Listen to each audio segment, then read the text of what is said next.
할렐루야. 우리 하나님 말씀 보겠습니다. 창세기 4장 1절로 7절 말씀입니다. 창세기 4장 1절로 7절 말씀. 창세기 4장 1절부터 7절 말씀. 우리 한 절씩 교독하시고 마지막 7절은 같이 읽겠습니다. 4장 1절부터 7절입니다. 아담이 그의 아내 하와와 동침하매 하와가 임신하여 가인을 낳고 이르되 내가 여호와로 말미암아 등남하였다 하니라.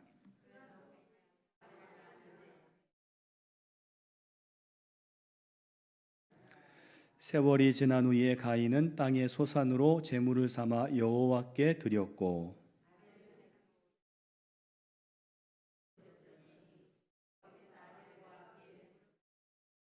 가인과 그의 제물은 받지 아니하신지라. 가인이 몹시 분하여 안색이 변하니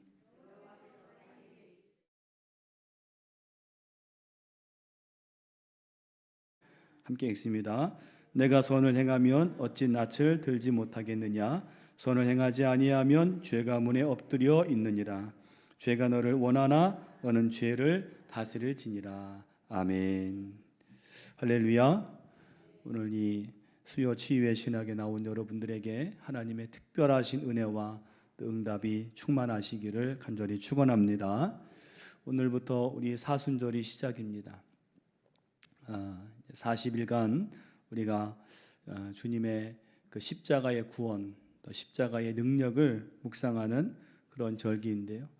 여러분 그 예루살렘에 가면 성지 순례하는 그 장소들이 있는데 거기에 특별히 비아 돌로로사, 그러니까 주님이 그 골고다의 십자가를 지고 올라가신 그 길을 비아 돌로로사 그렇게 말합니다.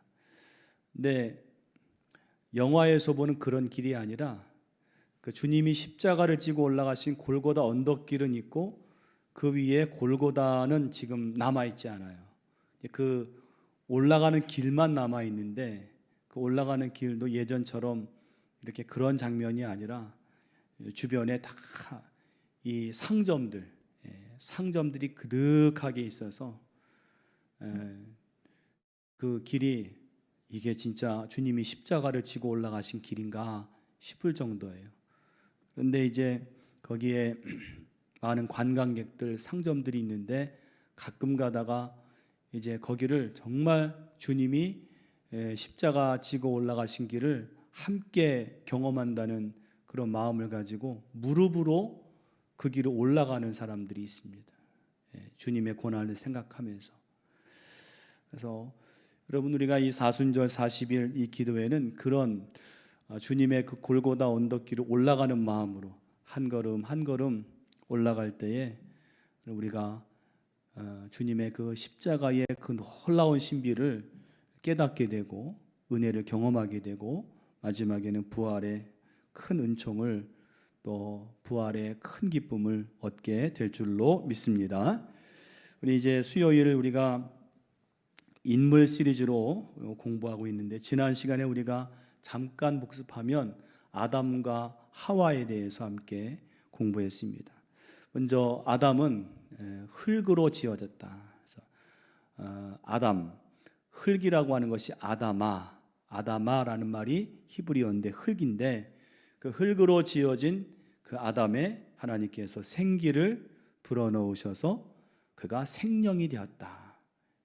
그런 얘기를 우리가 함께 공부했고 또 하나님이 사람을 지으실 때 하나님의 형상대로 지으셨다. 근데 하나님의 형상 가운데 가장 대표적인 것은 다스림이다. 다스림.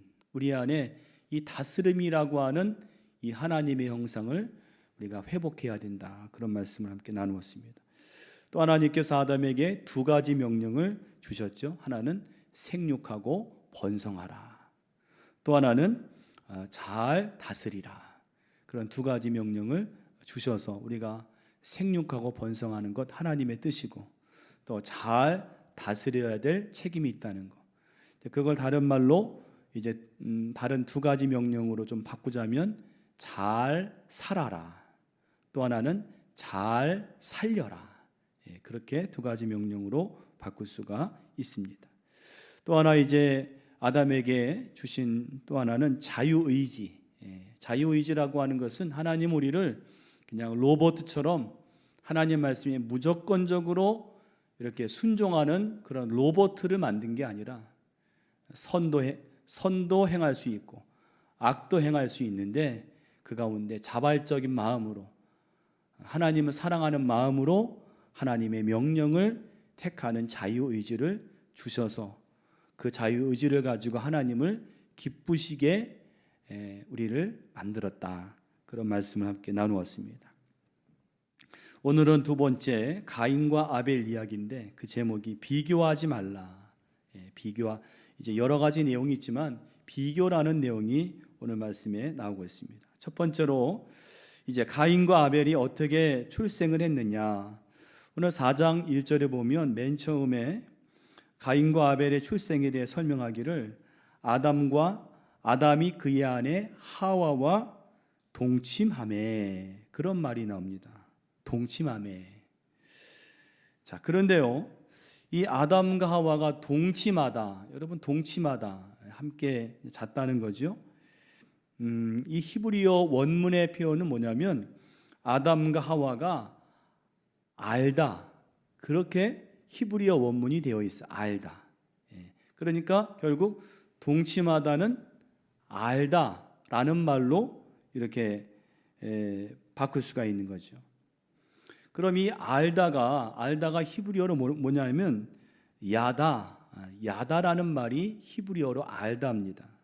근데 이 야다에 두 가지 의미가 있어요. 두 가지 의미가 있기 때문에 이 알다가 동침하다와 같은 뜻으로 쓰일 수가 있는데, 첫 번째로 이 야다는요, 알다인데 어떻게 아는가 하면 지적으로 아는 게 아니라 경험적으로, 관계적으로 아는 것을 의미합니다. 야다의 이 알다는 그냥 지식적으로 아는 게 아니에요. 여러분도 누군가를 안다고 할 때, 내가 그 사람을 알아요 라고 할 때 어떤 경우는 그 사람의 이름 알아요. 그 사람 얼굴을 알아요. 이것도 아는 거지요. 그런데 또 아는 게 뭐냐면 내가 그 사람을 경험해 봤어요. 함께 일을 해보았다든지 또 함께 생활을 해보았다든지, 그리고 관계적으로 그 사람을 가깝게 지내서 아는 게 있습니다. 그것도 아는 거지만은 처음에 이름만 아는 것과는 전혀 다른 차원의 알미라는 것입니다. 근데 오늘 야다의 알다는 바로 경험적으로, 관계적으로 아는 것이다. 내가 그 사람을, 그 상대방을 잘 좋은 관계에서 또 경험에서 알고 있다, 그런 뜻이에요. 그리고 두 번째 이 야다의 뜻이 뭐냐면 성적인 관계를 갖다라는 의미가 있어요. 좀 이렇게 완곡한 표현이죠. 동침하다를 이 성경에서는 알다, 이렇게. 이 의미로 쓰인 예가 뭐냐면 여러분 그 수태고지 가브리엘 전사가 그 예수님의 어머니 마리아에게 잉태 사실을 알린 그 말씀에 보니까 누가복음 1장 34절에 보면 마리아가 천사에게 말하되 나는 남자를 알지 못하니 어찌 이 일이 있으리이까. 그러니까 천사가 내가 이제 임신할 것이다, 잉태할 것이다 라고 하니까 이 마리아가 아니 나는 남자를 알지 못합니다. 여기 안다라고 하는 것은 바로 이렇게 성적인 관계를 의미하는 것입니다. 여기에 이 알다는 헬라어로는 기노스코인데 이것도 야다와 똑같은 의미예요. 경험적으로 아는 것, 그리고 성적인 관계를 갖는 것, 그런 뜻인데, 오늘 저는 이 두 가지 의미 중에 1번, 첫 번째 의미를 우리 신앙에 적용하자면요, 두 번째로 성경은 우리에게 뭐라고 말씀하시는가 하면 하나님을 알라, 야다, 하나님을 알라고 말씀하세요. 여러분, 우리가 인생을 살아갈 때 여러 가지를 알아야죠. 근데 정말로 인생을 살아갈 때 반드시 알아야 되는 게 뭐냐면 하나님에 대해서 알아야 될 줄 믿습니다. 다른 것을 다 안다고 하면서 하나님을 모르면 그건 헛된 인생입니다. 호세아 6장 6절 말씀 같이 한번 읽어보실까? 함께 읽습니다. 그러므로 우리가 여호와를 알자, 힘써 여호와를 알자. 그의 나타나심은 새벽빛같이 어김없나니 비와 같이 땅을 적시는 늦은 비와 같이 우리에게 임하시리라 하니라. 아멘. 여기에 알자가 야다예요. 야다. 근데 여러분 이 알자라고 하는 것은 그냥 지식적으로 아는 게 아니에요. 지적으로 아는 것을 넘어서는 거예요.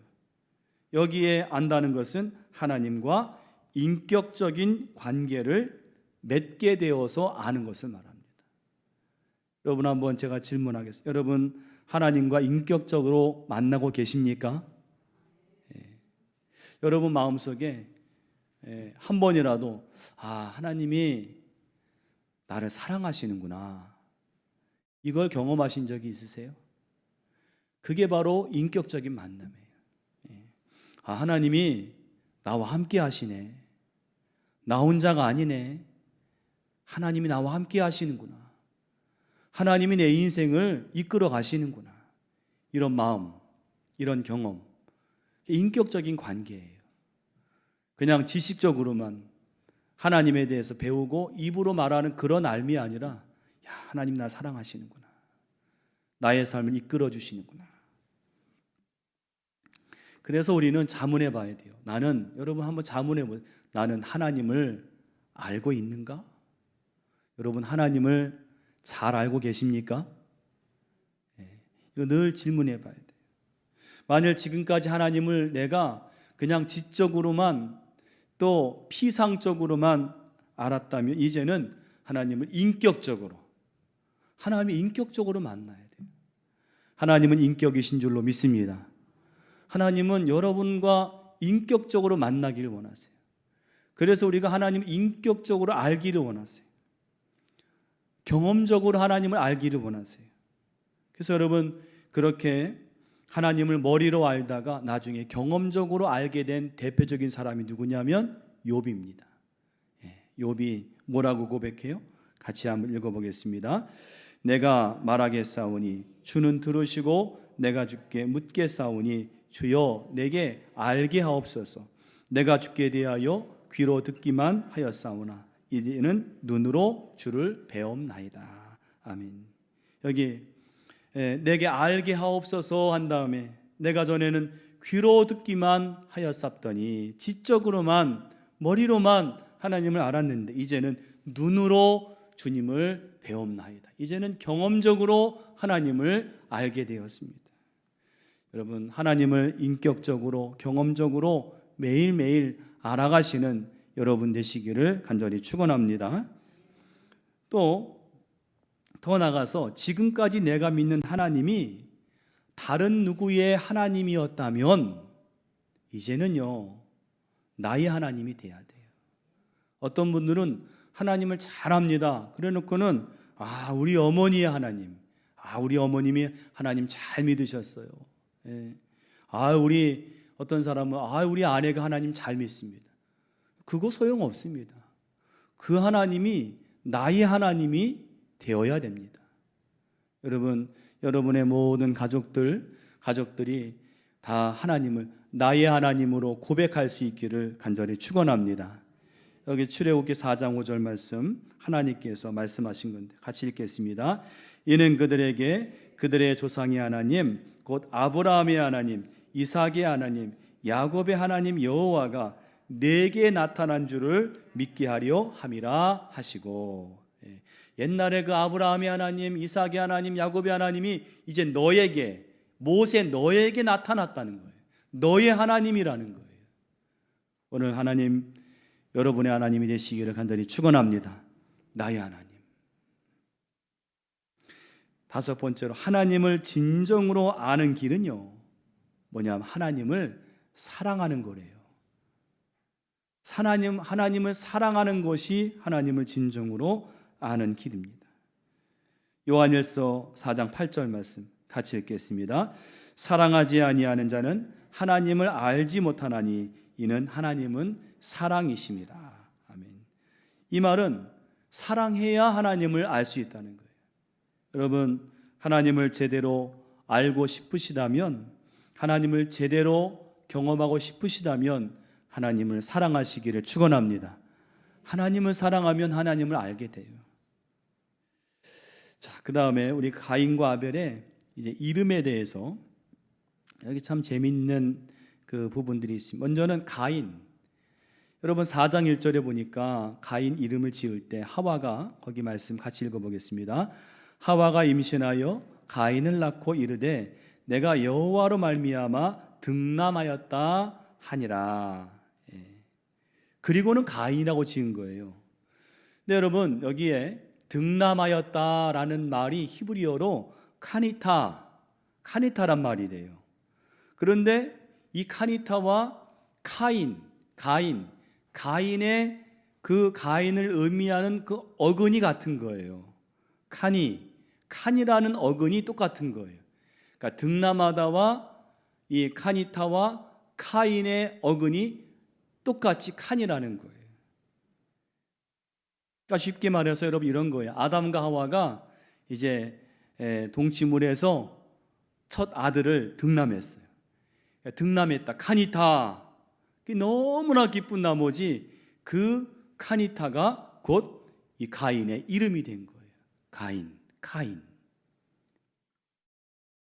그래서 여러분 이 가인이란 이름 속에는 그 부모인 아담과 하와가 첫 아이를 얻은 기쁨과 감동이 그 안에 함축되어 있는 거예요.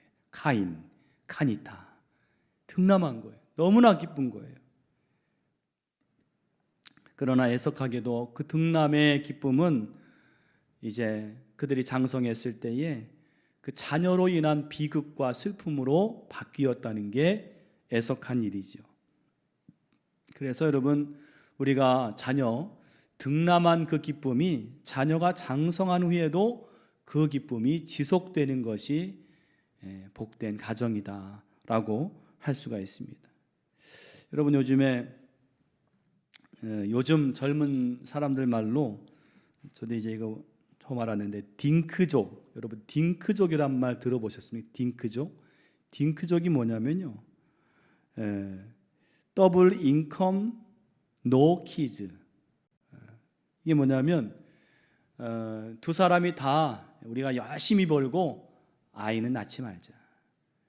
그냥 우리가 잘 살면 되지 아이는 필요 없다. 이걸 이제 일명 가리켜 딩크족이다. 요즘 젊은 사람들이 그 생각이 많아요. 그래서 결혼도 회피하고 아이도 안 낳는 것입니다. 이것을 우리가 놓고 기도해야 됩니다. 우리의 자녀들이 혹시 이런 생각을 갖고 있다면 우리는 성경적으로 다시 한번 가르쳐 줘야 됩니다. 내일 제가 우리 청년들을 만나는데 청년들에게 그런 얘기도 좀 해주려고 그래요. 우리는 생육하고 번성하라는 하나님의 명령을 이 땅에서 지키고 살아가야 되는 존재들인 줄로 믿습니다. 이런 이 딩크족들이 이렇게 살다가 삶이 여러분 그냥 뭐 많이 벌어서 쓴다고 해서 그게 삶의 의미가 있습니까? 그래서 나중에 아이를 낳고는 아이를 낳는 기쁨이 이렇게 큰 기쁨이구나 이렇게 깨닫는 경우들이 있다는 것입니다. 오늘 가인이라고 하는 그 이름에서 득남의 기쁨, 자녀를 얻는 기쁨을 우리가 한번 생각해 볼 수가 있고요. 그 다음에 아벨은요, 우리 창세기 4장 2절 말씀 같이 읽어보겠습니다. 그가 또 가인의 아우 아벨을 낳았는데 아벨은 양치는 자였고 가인은 농사하는 자였더라 했습니다. 여러분 여기에 이 아벨에 해당하는 히브리어가 뭐냐면 헤벨인데요. 헤벨의 뜻이 뭐냐면 호흡 그리고 허무, 호흡과 허무를 의미한다 그래요. 그래서 시편 144편 4절 말씀 보면 거기에 말씀이 사람은 헛것 같다 라는 그 말이 히브리어로 아담 라헤벳 다마 이런 말인데 이게 한 번의 호흡 같다. 사람은 한 번의 호흡 같대요. 여러분 어떻습니까? 사람은요 뭐 70년, 80년, 90년 사는 것 같은데 한 번의 호흡 같대요. 허무하잖아요. 여러분 여기에 라헤벳, 이 헤벳의 이 어근을 들어가면 아까 헤벨과 같은 어근인 거예요. 아벨. 그러니까 여러분 이 아벨은요 사실은 그 이름과 같은 삶을 살았어요.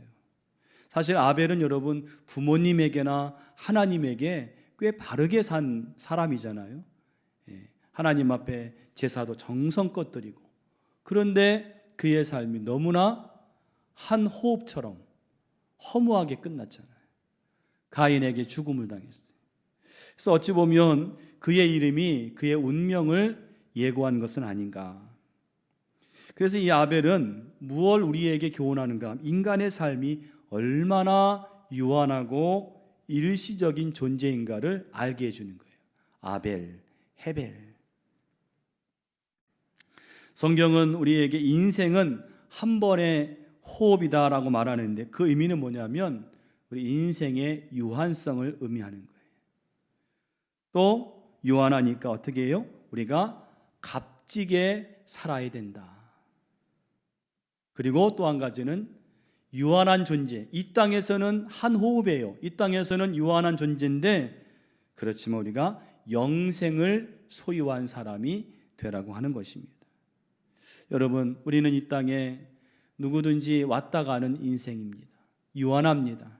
아무리 오래 살고 싶어도 100년 이상 살 수가 없어요. 그러나 우리는 영생을 바라고 하나님께서 우리에게 영생을 주신 것을 믿으시기를 바랍니다. 여러분, 우리가 영생을 어떻게 소유하죠? 거기 요한복음 17장 3절 말씀, 그 영생을 소유하는 비결이 나옵니다. 함께 읽습니다. 영생은 곧 유일하신 참 하나님과 그가 보내신 자 예수 그리스도를 아는 것이니이다. 아멘. 영생 얻는 비결이 뭐예요?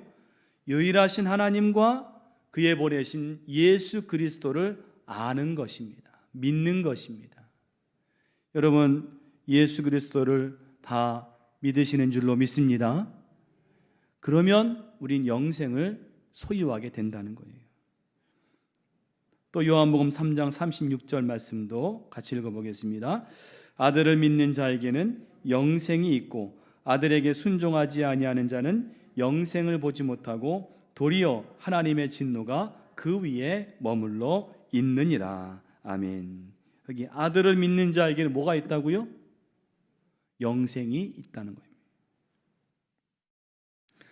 자, 우리가 가인과 아벨의 이름에서 그와 같은 은혜를 얻을 수가 있습니다. 자, 세 번째로 가인과 아벨의 직업. 여러분 다 아시는 대로 아벨은 양을 치는 자였고 가인은 농사하는 자였어요. 우리 거기 4장 1절 말씀 같이 읽어보겠습니다. 그가 또 가인의 아우 아벨을 낳았는데 아벨은 양 치는 자였고 가인은 농사하는 자였더라. 재미있는 거는요, 이 아벨이요 아까 히브리어로는 헤벨, 호흡, 허무를 뜻했는데 시리아어로, 아람어로는요 이 아벨이 목동을 뜻한다는 거예요. 목동. 신기하죠? 그래서 아벨은요 가인과 달리 목동이었어요.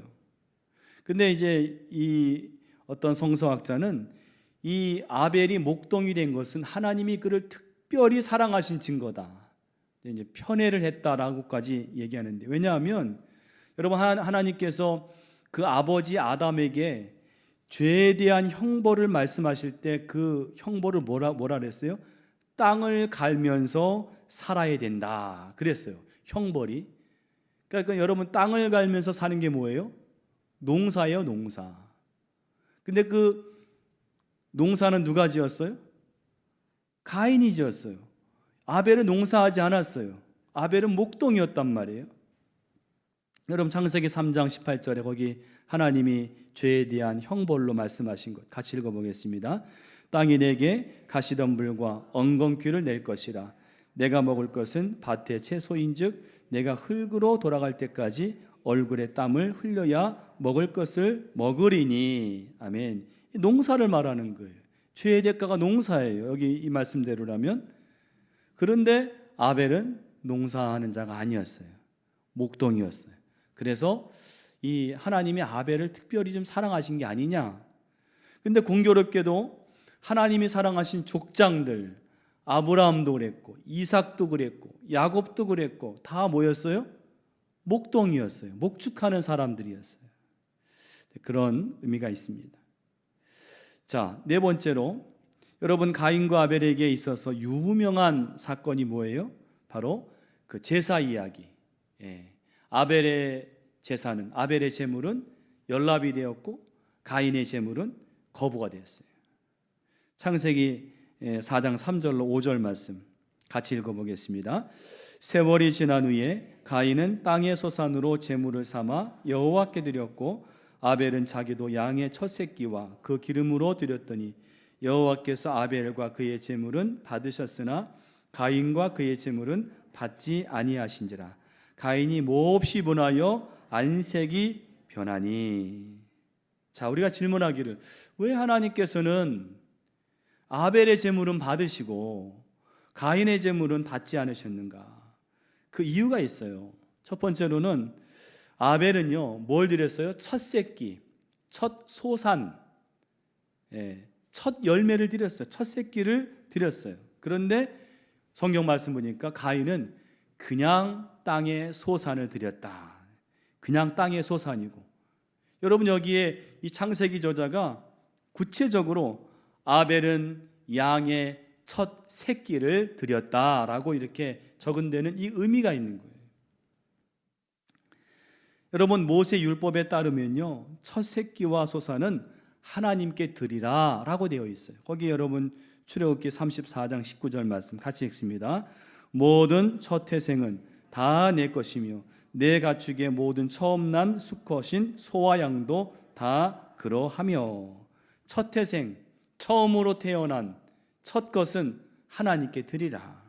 근데 그 말씀과 동일하게 이 아벨이요, 사실 여러분, 아벨은 모세 율법을 모르던 시대 사람이잖아요. 그런데도 그는 하나님을 사랑하는 마음으로 첫 새끼를 하나님께 드렸다는 거예요. 그 다음 두 번째는 아벨은요, 양의 기름을 드렸기 때문이다. 그 여러분, 나중에 레위기에 보면 동물 그 희생 제사에서 보면요, 기름을 태워 올립니다. 이게 뭘 의미하는가 하면 이 기름은 동물의 부위 중에서 가장 좋은 거예요. 여러분, 예전에는, 지금이야 여러분 우리가 이 기름을 뭐 식용유든지 뭐든지 너무나 풍족하게 얻을 수 있지만 예전에는 이 기름이 너무나 귀한 겁니다. 기름은 정말 구하기, 이 동물의 그 기름, 이걸 하나님께 드리는 것의 상징이 뭐냐면 기름을 태워드리는 거예요. 제가 피지에 선교 갔을 때도 거기 사람들은 아직까지 그렇게 기름을 귀하게 여기더라고요.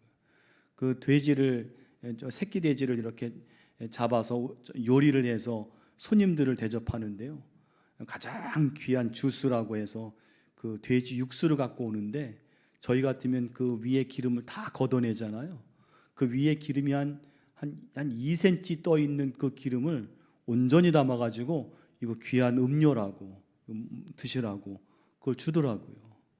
그건 아무한테나 주지 않고 귀한 손님한테만 그걸 주는 거예요. 우리는 기함을 하죠. 이 기름 덩어리 이렇게 주나. 근데 그 사람들은 그게 귀한 거예요. 같은 차원입니다. 레위기 3장 16절 말씀 같이 읽습니다. 제사장은 그것을 제단 위에서 불사를 지니 이는 화제로 드리는 음식이요 향기로운 냄새라. 모든 기름은 여호와의 것이니라. 모든 기름은 누구 것이라고요? 여호와의 것. 근데 아벨이 뭘 드렸어요? 그 기름으로 제사를 드렸다는 거예요. 귀한 걸 드린 거예요. 귀한 거. 여러분, 아벨이 첫 새끼와 그 기름을 드린 것은요, 가장 좋은 것을 하나님께 드린 것을 의미하고, 나아가서 그만큼 아벨은 하나님을 사랑하고 경외했다는 것을 의미하는 거예요. 사랑하니까 귀한 걸 드리죠. 경외하니까 가장 좋은 것을 드리는 거예요. 여러분, 우리도 그렇지 않습니까? 이제 직장 처음 가가지고 첫 그 월급, 첫 열매, 첫 열매 받아서 첫 월급을 받았을 때 가장 귀한 거잖아요. 내가 이제 학교 나와서 처음으로 벌어서 첫 월급 받은 건데, 근데 여러분 그때 보통들은 이제 누가 생각이 나요? 이제 어머님, 아버님. 그래서 예전 같으면 무슨 뭐 내복을 사가지고 그걸 선물한다 그러지 않습니까? 그러니까 첫 월급을 탔을 때 가장 먼저 생각나는 사람은 내가 사랑하는 사람이에요. 그런데 오늘 아벨은 이 첫 새끼를 얻었을 때 가장 먼저 누가 생각이 났느냐? 하나님이 생각이 났다는 거예요. 가장 귀한 것을 하나님께 드렸다는 거예요. 그만큼 하나님을 사랑했다는 거죠. 또 네 번째로 왜 아벨의 제물만 받으셨는가? 또 한 가지 중요한 이유가 네 번째는요, 하나님은요 예물과 함께 뭘 받으시는가 하면 예배자를 받으시기 때문에 그래요. 이 중요한 말씀입니다. 즉 창세기 4장 3절에서 5절을 우리가 주목해 보면 하나님은 가인과 아벨의 제사를 받으시고 거절하신 대목인데, 가인과 아벨이 제사를 드렸을 때 하나님이 받으신 것은 제물만이 아니었다는 거예요. 여러분 말씀 보세요. 4절 여호와께서 아벨과 그의 제물은 받으셨으나 그랬죠. 여러분 여기 받으신 게 두 가지예요. 뭐예요? 아벨과 그의 제물. 제물 앞에 뭐가 있어요? 아벨이 있어요. 아벨. 하나님은 그 사람과 그의 제물을 받으신 거예요. 제물만 받으신 게 아니라 그 사람과 그 제물. 5절도 마찬가지예요. 가인과 그의 제물은 받지 아니하신지라. 제물만 안 받으신 게 아니에요. 가인 자체도 받지 않으셨다는 거예요. 여기서 무엇을 알 수 있는가 하면 하나님께서는 우리가 예배할 때 예물만 받으시는 게 아니라 우리 자신을 받으신다는 거예요. 더 나아가서 그러므로 우리는 예배할 때 우리의 삶과 인격 전체를 드려야 한다라는 것입니다. 우리의 삶을 드리는 예배. 자, 여러분 한번 생각해 보세요. 어떻게 드리는 게 삶을 드리는 걸까요? 그것은요, 여러분 예배할 때 우리가 갖는 마음, 이제 하나님 내가 말씀대로 살아야지, 하나님 영광 돌리며 살아야지, 예배실에서만 그런 게 아니라 이 예배실 문을 나가서도 살아갈 때 내 모든 삶이 하나님이 받으실 만한 삶으로 살아가는 거예요. 그게 삶을 드리는 거예요. 그것이 인격을 드리는 것입니다. 로마서 12장 1절 말씀이 그런 말씀이에요. 같이 읽겠습니다. 그러므로 형제들아 내가 하나님의 모든 자비하심으로 너희를 권하노니 너희 몸을 하나님이 기뻐하시는 거룩한 산 제물로 드리라. 이는 너희가 드릴 영적 예배니라. 아멘. 여러분 여기에 너희 몸을 몸에다가 동그라미 하세요. 너희 몸을 산 제물로 드리라는 거예요. 여러분 이게 무슨 말입니까? 우리가 여러분 다 우리 몸을 다 여기 제단에 다 올려놔야 됩니까? 그게 아니라 몸을 드리라는 것은 삶을 드리라는 거예요. 내 육신의 삶, 내 육신으로 살아가는 모든 삶이 하나님이 받으실 만한 삶이 되라는 겁니다. 여러분 우리가 예배 시간의 예배만이 아니라 우리의 삶도 하나님께 드릴 수 있는 예배의 삶이 되시기를 간절히 축원합니다. 오늘 가인과 아벨에게서 이 중요한 교훈이 있어요. 자, 그 다음에 여러분 가인과 관련해서 빠질 수 없는 사건이 있죠. 뭐냐면 동생을 죽였어요. 이게 여러분 인류 최초의 살인 사건입니다. 창세기는 모든 것의 시작을 설명하는데 최초의 살인 사건도 여기 나와요. 자, 이 사건이 좀 중요한 이유가 여러분 지난 1장과 2장에서 창세기 1장과 2장에서 하나님께서 주신 두 가지 명령, 잘 살아라, 또 하나는 잘 살려라 라고 명령하셨는데 4장에 가서는 인간은 하나님의 명령과는 반대로 누군가를 죽이는 선택을 하고 마는 것입니다. 이 4장은 왜 그 가인이 그런 선택을 하게 되었는가를 설명해 주고 있어요. 그 과정이 나와요. 자, 먼저 첫 번째로, 첫 번째 단계는 뭐냐면 가인의 안색이 변했어요. 여러분, 창세기 4장 5절 같이 읽겠습니다. 가인과 그의 재물은 받지 아니하신지라 가인이 몹시 분하여 안색이 변하니. 재물을 안 받으시니까 가인의 안색이 변했어요. 정색한 거죠. 그러니까 여러분, 이 안색이 변한 것부터가 사실은 살인의 시작이라는 거예요. 만약에 안색이 변하지 않았다면 가인이 아이고, 내가 하나님께 뭔가 잘못한 게 있나 보다, 겸손한 표정을 지었다면 살인도 안 했을 거예요. 근데 가인에게는 그 마음이 없었어요. 왜 내 제사를 안 받아? 안색이 변한 거예요. 여기서부터 문제가 생긴 거예요. 안색이 변하니.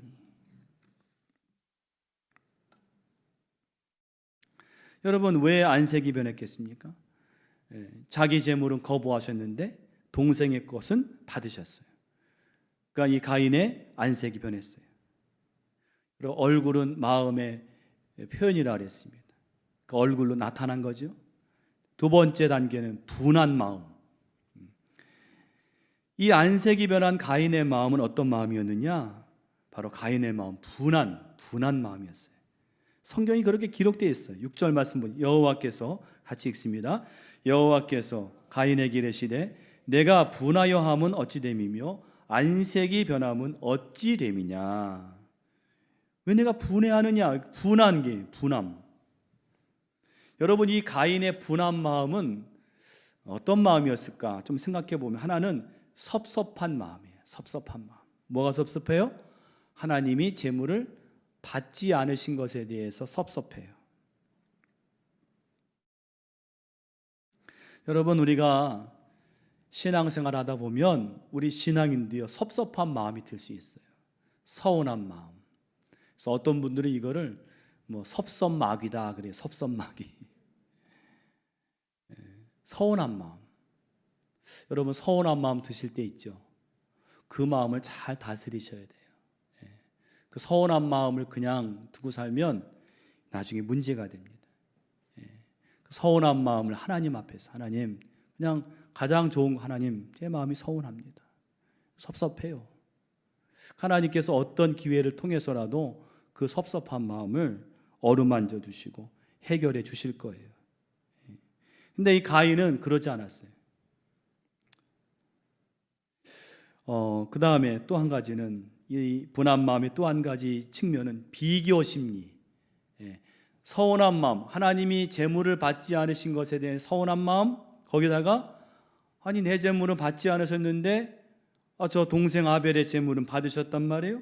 그 비교하니까 더 마음이 분한 거예요. 여러분, 비교를 하면 내 마음의 부정적인 감정이 더 강화가 되는 거예요. 비교하는 마음이 들면 안 돼요. 안 될 수는 없죠. 근데 우리 비교하는 마음이 든다 할지라도 여러분, 비교 의식에는 빠지지 마세요. 자꾸 뭐든지 간에 자꾸 비교하다 보면 더 감정이 부정적으로 치달아요. 중요한 생각은요, 여러분, 하나님 앞에서 그 사람은 그 사람이고 나는 나예요. 그 사람이 뭐 잘 되든 뭐 하나님이 축복하시는 것 같든 그는 그고 나는 나예요. 하나님이 나에게 원하시는 게 있는 거예요. 하나님이 나를 사랑하시는 거예요. 그래서 여러분, 그 베드로가 요한복음 21장에 보면 이제 예수님 다시 이제 예수님께서 그 이제 갈릴리 그 해변에서 다시 부르셔서 요한의 아들 시몬아, 내가 나를 사랑하느냐? 예, 제가 주님을 사랑하는 줄 주님이 아십니다. 3번이나 물어보셨을 때, 그때 가만히 보니까 베드로가 보니까 여기 요한이 주님이 사랑하시는 제자고 또 주님을 따르거든요. 그러니까 이 베드로가 주님, 저 사람은 나중에 어떻게 되겠습니까? 이렇게 물어봐요. 그랬을 때 예수님께서 말씀하시기를, 야, 내가 올 때까지 그를 머물게 하고자 할지라도 내게 무슨 상관이냐 하시면서 너는 나를 따르라. 그 사람이 어떻게 되든 그게 무슨 상관이야. 너는 나를 따르라.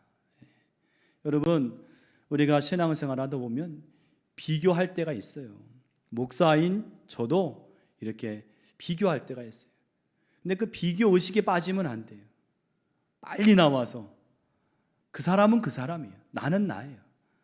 나를 향하신 하나님의 계획이 다르고, 나에게 주신 달란트가 다르고, 나에게 주신 하나님의 사랑이 다르고, 하나님은 나에게 분명히 좋은 것을 준비하셨고, 내가 오늘 그러면 깨닫고 하나님 앞에 바로 살 것은 무엇이냐, 이것을 생각해야 된다는 것입니다. 또 한 가지 가인의 분한 마음의 또 한 가지 측면은 상대방에 대한 미움과 증오예요. 그러니까 섭섭한 마음 플러스 비교의식하니까 미워지는 거예요. 그러니까 여러분, 이 서운한 마음과 비교의식이 발동이 되면 나를 돌아보기보다는 상대방에 대한 미움이 생기는 거예요. 너 때문에 내 재물이 안 받아들여졌어. 너 아벨 때문에 하나님이 내 재물을 안 받으신 거예요. 말이 안 되죠. 자기 신앙 문제인데. 이런 미움은 어떤 해결책으로 귀결되느냐? 너만 없으면 내가 행복할 수 있어. 이 마음 이 과정 이해되십니까? 너 때문에 내가 이렇게 되었어. 너만 없으면 내가 행복할 수 있어. 그러니까 결국은 아벨을 죽인 거예요.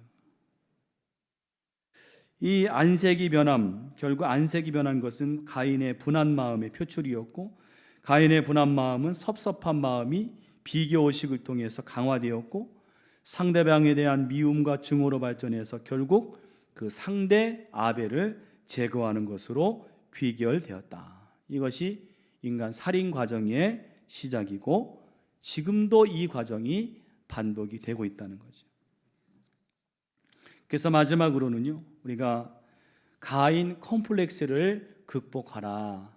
가인 컴플렉스라는 건 뭐냐면, 가인처럼 자기의 책임이 자기의 문제인데 다른 사람에게 전가해. 너 때문에 내 재물이 연락되지 않았어. 그리고 자기의 잘못까지도 다른 사람이 잘 되기 때문이라고 밀어붙여서 그 사람을 제거해야만 내가 행복할 수 있다. 이게 바로 가인 컴플렉스입니다. 그러기 위해서는 첫 번째로 아까 말씀드렸지만 여러분, 섭섭한 마음, 서운한 마음을 잘 다루어야 됩니다. 하나님 앞에서 섭섭한 마음, 여러분 그 감정 무시하지 마세요. 섭섭한 마음 들 수 있어요. 내가 섭섭한 마음 가지면 죄인가? 죄는 아니에요. 섭섭한 마음 들 수 있어요. 그러나 하나님 앞에서 그 마음을 내어놓고 잘 긍정적인 방향으로 나가야 됩니다.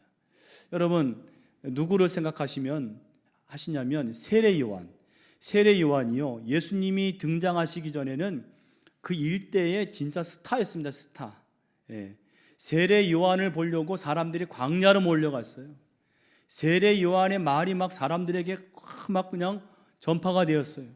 그런데 예수님이 나타나시자 세례 요한에게 몰려오던 사람들이 더 이상 세례 요한에게 가지 않고 예수님에게로 몰리는 거예요.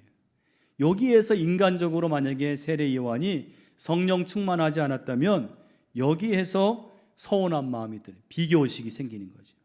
그런데 세례 요한은 그러지 않았어요. 성령 충만했기 때문에 나는 쇠해야 하고 그는 흥하여야 하리라. 나는 주의 길을 예비하는 광야에 외치는 자의 소리다. 그 예수님 나중에 그 세례 요한을 칭찬하셨잖아요. 그래서 비교의식에 사로잡히지 말라는 거예요. 여러분, 이제 많은 교회들을 보면 이 비교의식 때문에 교회가 막 망가지는 경우들이 많아요. 교인들 간에, 오래 신앙생활 하신 분들 간에 서로 이제 누가 더 크니, 누가 더 높으니, 라이벌 의식 막 이런 거예요. 여러분, 이거는 교회 공동체를 망치는 거예요.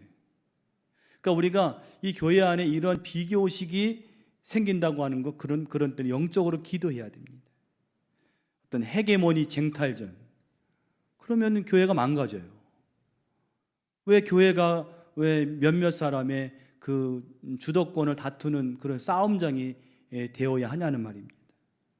교회는 절대로 비교의 장이 되면 안 됩니다. 교회는요, 서로 다르지만 하나님 나라를 세우기 위해서 자기를 부인하고 그리고 서로 협력하는 거예요. 그래서 C.S. 루이스라는 사람은 현대에서 사단의 가장 예리한 무기는 바로 비교의식이다. 비교의식 때문에 우리 존재 자체가 아름다운데 그 아름다운 존재의 기쁨을 잃어버린다는 거예요. 여러분, 비교의식 때문에 여러분 존재의 가치와 그 기쁨과 행복을 잃어버리지 않기를 간절히 축원합니다. 하나님 여러분 그 자체를 귀하게 여기세요. 그 다음에 세 번째는 친구의 기쁨을 가져라. 이게 여러분 세례 요한의 말이에요. 세례 요한이요, 예수님이 점점 흥하실 때 하신 얘기예요. 같이 읽어보겠습니다. 신부를 취하는 자는 신랑이나 서서 신랑의 음성을 듣는 친구가 크게 기뻐하나니 나는 이러한 기쁨으로 충만하였노라. 그는 흥하여야 하겠고 나는 쇠하여야 하리라 하니라. 자기는 쇠하는데 기쁜 거예요. 근데 아니 도대체 내가 쇠하는데 어떻게 기쁠 수 있는가? 이게 바로 친구의 기쁨이라는. 여러분, 여기에 친구라는 것은 특별히 신랑의 친구를 의미해요. 여러분, 유대 결혼식에는요, 이 신랑 친구가 굉장히 중요한 역할을 한다는 거예요. 옛날에는 여러분 이메일이나 핸드폰이 없으니까 신랑과 신부 사이를 누가 그 연락을 해주는가 하면 신랑 친구가 그 메신저 역할을 해주는 거예요. 연락을 맡는 거예요.